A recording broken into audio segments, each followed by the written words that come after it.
জীবন গঠন করার জন্য আমাদের কুরআনই যথেষ্ট। এই জন্যই তো কবি বলেছেন, এমন জীবন তুমি করবে কঠোর, মরিলে হাসিবে তুমি কাঁদিবে ভুবন।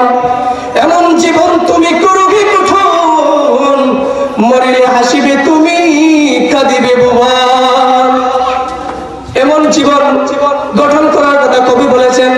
যদি তুমি ভালো আমল করে দুনিয়া থেকে চলে যেতে পারো, আল্লাহ এবং আল্লাহর রাসূলকে সন্তুষ্টি করে দুনিয়া থেকে চলে যেতে পারো, তাহলে তোমার জীবন হবে সুখের, আখিরাতের জীবন হবে সুখের।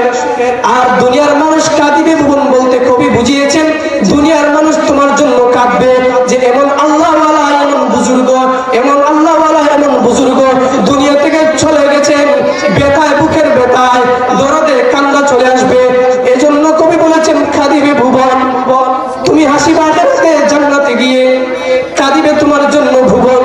আল্লাহ এত সুন্দর মানুষ, এত চরিত্রবান মানুষ, এত আমলওয়ালা মানুষ, এত বুজুর্গওয়ালা মানুষ আমরা হারিয়েছি, অবশ্যই চোখ দিয়ে কান্না চলে আসবে।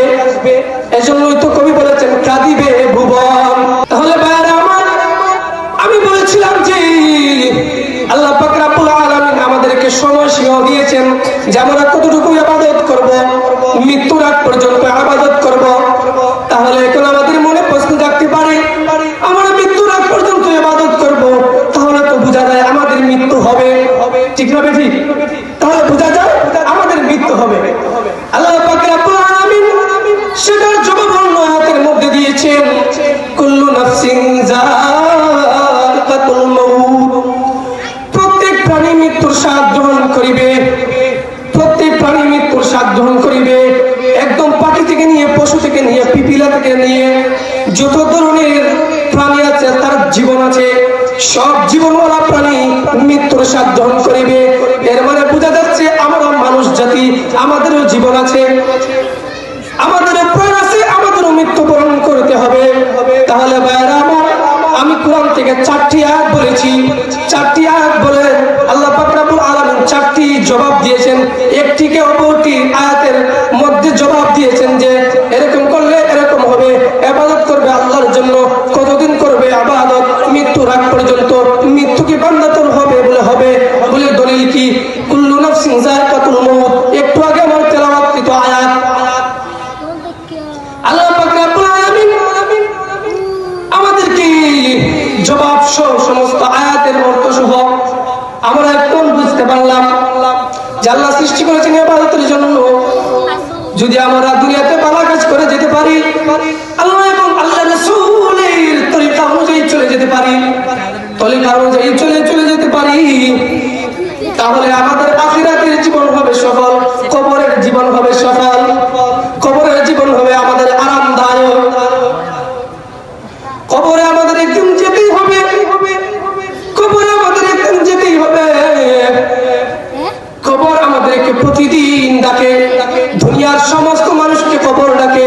তুমি রাত্রিতে ঘুমাচ্ছ, কোনো খবর নাই, ফজরের কোনো খবর নাই, আসরের খবর নাই, যোহরের খবর নাই, কোনো নামাজেরই খবর নাই, কিন্তু তোমার তো এটা মনে আছে যে আমার একদিন মরতে হবে। আজকে আমি এই মাহফিলের মধ্যে আসলাম, হতে পারে এই মাহফিল আমার জন্য শেষ, কালকে হয়তোবা এই মুহূর্তে আমার মৃত্যু হতে পারে, কালকে হয়তোবা এই মুহূর্তে আমার জানাজা হতে পারে, তাহলে আজকের মাহফিলটা আমার শেষ দিনের হতে পারে। তাহলে আমাদেরকে কবরের মধ্যে যেতেই হবে, কবরের জিন্দেগিতে আমাদেরকে যেতেই হবে। আমরা গাফল হয়ে ঘুমাচ্ছি, গাফলতি ভাবে ঘুমাচ্ছি, কোনো খবর নাই, অথচ কবর আমাদেরকে প্রতিদিন ডাকে। কবর বলে আনা বাইতুদ দুদ, আমি পোকামাকড়ের ঘর, আমার কাছে আসতে হলে বুঝে শুনে আসিও। আমি পোকামাকড়ের ঘর, আমার কাছে আসতে হলে বুঝে শুনে আসিও।